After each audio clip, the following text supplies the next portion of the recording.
Here's a good one. Miss Watson. Hey, Ryan, I appreciate the wisdoms you share in your videos. Do you know any lenders that will do cash out refinancing on a home with an ARV of less than $100,000?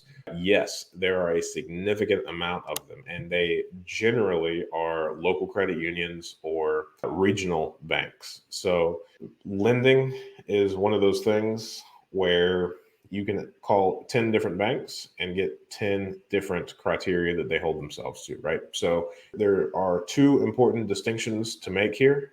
The banks that are going to sell the properties back to like the Fannie Freddie, they are all going to have the same requirements. And then the second, it's like a portfolio loan, which just means the bank is going to make the loan and then hold it in their personal portfolio.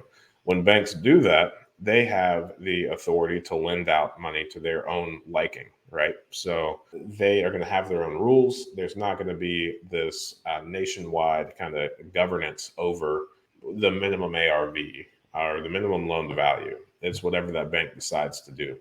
So one of the things that my brother and I kind of did early on, which a lot of what my brother does kind of goes unnoticed to a lot of people, especially, and I don't really talk about it much because he's the one that's spending all this time doing it. But just as feverishly as I'm looking for new properties for us to purchase, my brother is on the back end looking for new banks that are willing to work with us. So, I might walk through 10 properties on a given day. My brother might call 10 banks on a given day.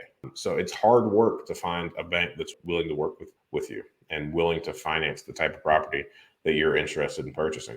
So if you find yourself in this position, there are two things that you can do. The first is to continue your search to find banks that are willing to work with you. The second is find a bank that wants to work with you but has their criteria, and then modify your business model to fit their lending practices. And we have done that personally. So, my brother finds and builds great relationships with some lenders. We want to use them. And we have started investing in properties that fit their criteria just so we could do business with them. So obviously, they're still good deals. They still cash flow. They just look a little bit different. We started buying properties that are worth more than $100,000 as a result of finding one of these lenders that really wanted to work with us and that we really liked them. And that was their criteria. So, fantastic question, Miss Watson. And I hope that is helpful. Thanks for watching that clip. I thought that was a good question.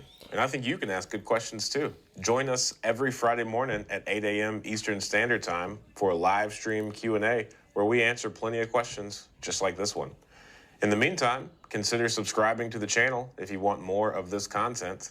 And if you want to increase your deal flow, analyze properties better, and help me feed my family, click the link below for a free 7-day trial of PropStream.